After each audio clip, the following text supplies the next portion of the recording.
Hey everybody, it's Suzanne, and we are here on our latest installment of Meet the Maker. We're in Burlington, Massachusetts, and it's still March, so it's Women's History Month. So all month long, we've been featuring and supporting local businesses that are owned and run by women. So very fitting that we're here today at Bliss with the owners, bakers, founders. Everything extraordinary right here. We have Kristen and Delia. Yeah. Said it right. Yes. And people mess up my name. Suzanne becomes all these other iterations too. So thank you for having us. And some of your background is that you both worked at Moo. Yep. So you bring a lot of experience as being pastry chefs. So tell us how this came to be, because you just opened in November. You're saying right before Thanksgiving. Yes. So both of us were pastry chefs in restaurants, and we both kind of were doing stuff on the side for just family and friends, like cakes, cupcakes, things like that. And I was furloughed when the pandemic started from the restaurant. Oh, yeah. And I had no idea when I was going to be going back to work, so I just started doing more and more on the side. And I started just kind of on social media, Instagram, Facebook, putting myself out there.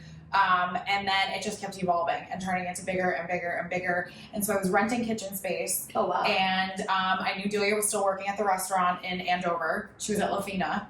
And I was becoming completely overwhelmed. So I said, hi, remember how we joked, all those years ago when we worked together, we joked that like 10 years down the road, we're going to have our own place. And I said, well, that needs to be like now, we can't wait any longer. Oh. So we started kind of planning, and then Delia left her job in May, and we were still renting space because it was just like a process of having your own kitchen space. And then slowly over the course of probably the summer and the fall, we built this space, and we knew we didn't want a super traditional bakery with a big case that you had to fill. So we still do mostly custom orders with a couple wholesale things, and people come in on Fridays and Saturdays and can grab stuff here. Okay. But at the end of the week, there's no waste. We have nothing that has sitting no day old sale items or anything. Yep, exactly. Yeah. That's awesome. And we're in, so I feel like we're in a working kitchen. So we walked in and you're working on custom cookies. You said you have cake pops ready to go to Northeastern. So tell us sort of, we can see on the board too, we do a lot of wedding cakes, you're saying, cupcakes, macaroons. Yes. And you do some wholesale too, yes. Right? So right now we're currently working with Kristen and Andover. So we do just a couple things for them. Cake Pops, really grab and go. It's a nice, cute little cafe up there. Nice. They also have a location in Salem, New Hampshire. We work with Littleton Coffee. Casey, he's amazing. He has a coffee trailer, and he goes to different spots, Chelmsford, Littleton, and we make all of his baked goods for him.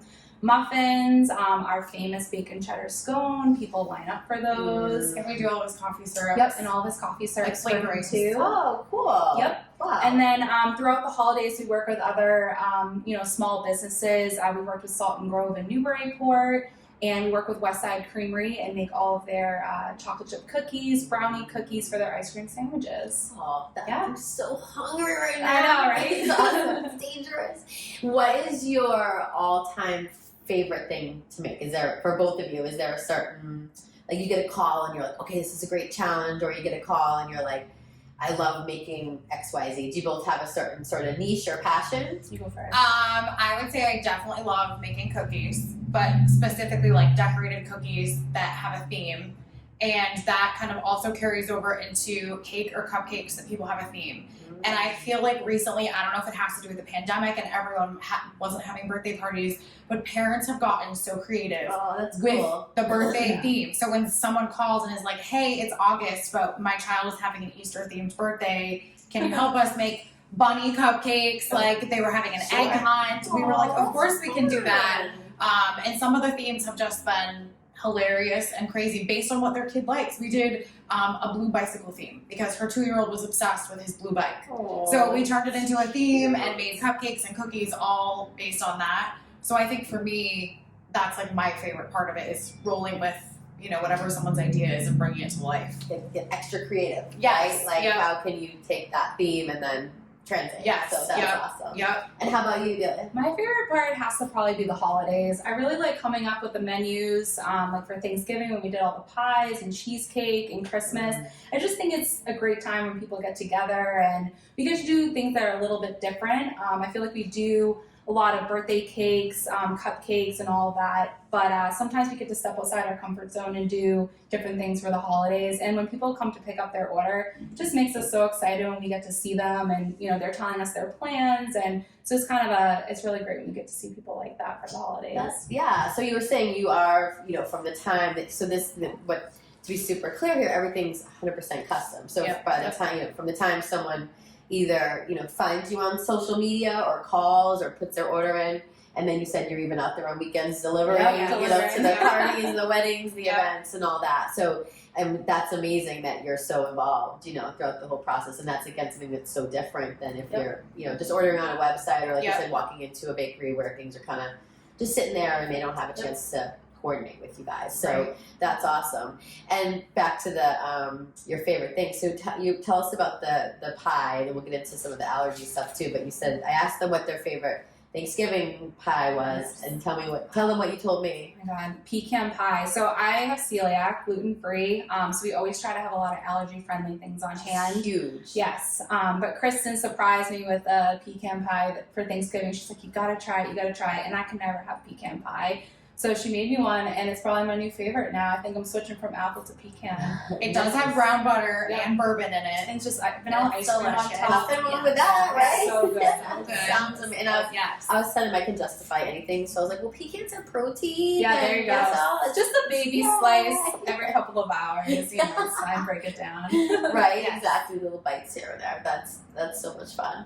And what would you say to other entrepreneurs? Because your story is so awesome that you're able to now take your passion and translate it into your own business. It's a dream of so many people, and they don't know where to start. So what would you say is some advice or maybe something that you've learned that you can share with other people? I would, or I guess me personally, maybe No, you'll agree, yeah. that definitely go with what your gut is telling you.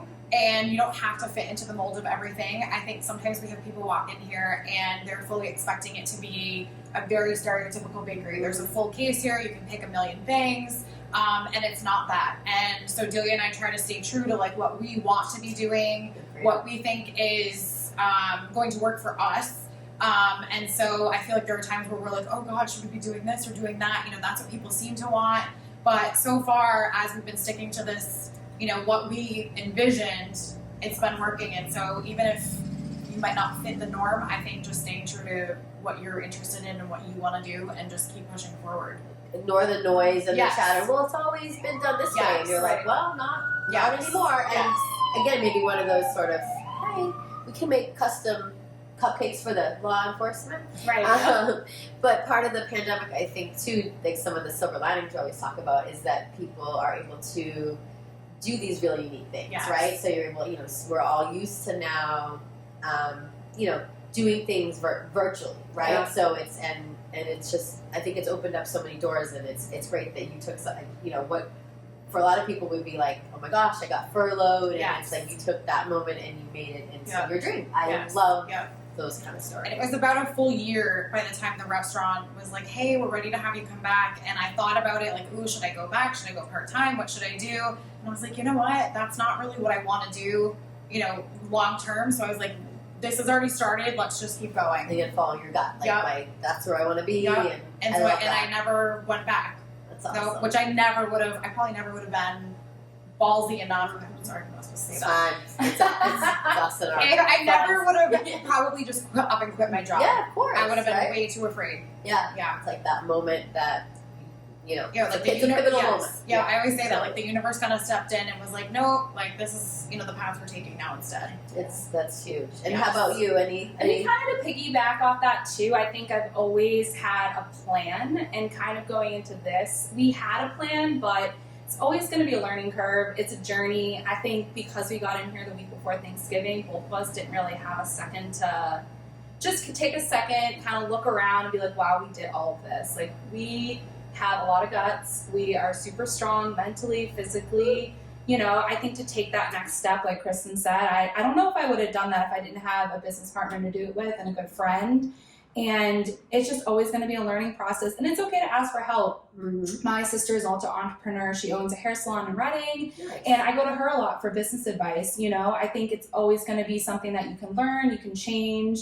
And we just work, together. And kind of just see how things evolve. Yeah, we're just kind of taking it day by day. And that's kind of nice, though, with we don't have a set menu, so we can kind of try different things and see what works best for us. And just kind of take it day by day that way. That's awesome. And then you get to do what you're passionate about, Yeah. and then, try new things too. Because I Yes. imagine like when the phone rings or the order comes in, it's like, ooh, this is every day's Yeah. a new challenge. Like they have, how many cake pops were you? 200. 200 for Northeastern. Yep.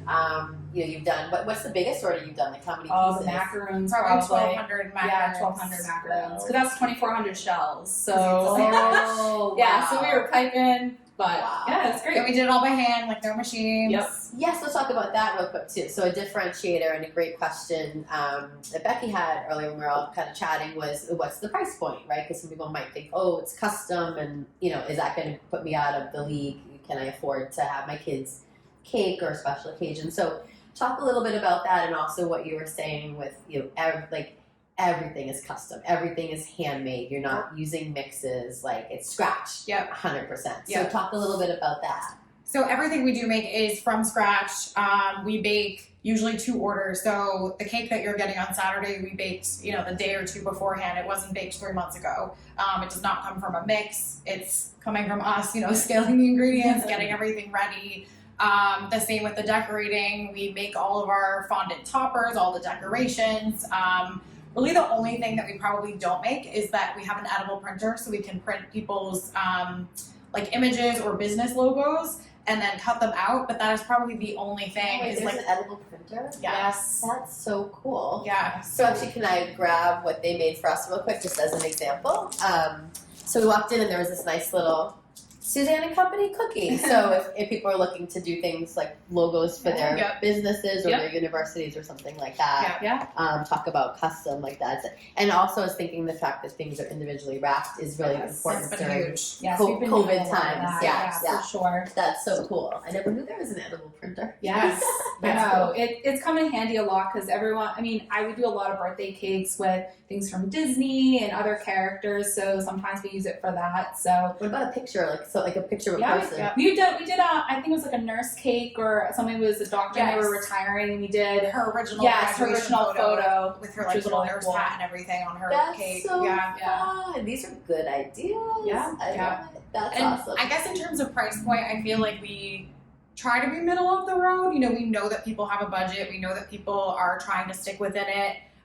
So we try to give options to, like, this would be that maybe like the least expensive option that you have. This is going, the highest, and just trying to figure it out, and work with the person. We can be flexible. Huge. Again, that's to me part of the custom part of all of this, right? Is like you're not just going, oh, we do this, this, or this. It's like, okay, you're saying like if someone's budget is this, you could say we could do this, and then maybe they buy the cake Right. toppers, Yeah. or you can Yes. really work with people on a one-on-one basis, which Yeah. is huge. Yeah, So absolutely. this has been so much fun, and now Yes. I'm starving. I'm going to eat that cookie right now, but I'm so impressed with what you're doing. I'm so excited I got to meet you guys, and we will definitely be doing a lot with you guys with our company. And it's we're based in Bedford, which is right close by, and your location you're on it's 392 392. Cambridge Street.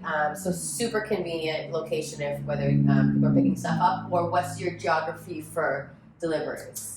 We pretty much go everywhere. We have different price points for a certain distance, but most of the time, you know, ask we've gone us and to- we'll let you know. We actually had cookies go to Rhode Island that Yep. we mailed to a coffee house. We went to fun. Boston a couple of times for different things. You did so- you delivered to a wedding on New Year's Eve in South Berwick, Maine. Yep. I Wow. went out to Templeton, Mass, which is, just keep going west. Yeah. And that was another one that we delivered to. Well, it's just the day of. People have so many other things to think about, so we try to, that was another thing that came around the pandemic. People delivery, Yeah, so like at your contact, doorstep, drop it off, and So it was Yeah. lots of contactless delivery for especially like holidays. We brought cookies to someone who was stuck at home with COVID, and it was Christmas, and he wanted to surprise his family. So we put it in a market basket bag Yeah, and as like a left it surprise. as a surprise, and it was totally contactless. He paid ahead of time, left it at the door. and so he was able to like surprise his family. So things like that That's too. awesome. Yeah. Very cool. I love it. Well, best of luck in this awesome new endeavor. I love the name too. Who thought of the name? I did. That's like a whole nother story. She would be my great aunt. She had a boarding house in like the turn of like the 19th century, and people would come and stay there, sleep there, and her last name is Bliss.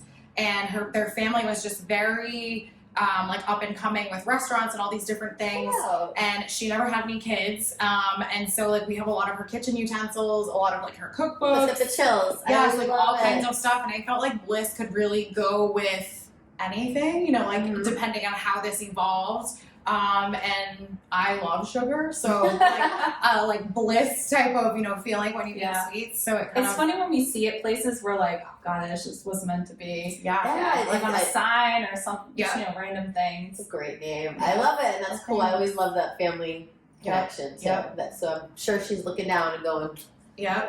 "Go, ladies!" Hopefully. Yeah, that's awesome. Yeah. Aw. Well, thank you again, and Thank we'll you. share all the links to your social media and how to contact you guys. So come and support this awesome business and enjoy every bite of it. And good luck, ladies. Thank you so much. Yes, Thank thank you.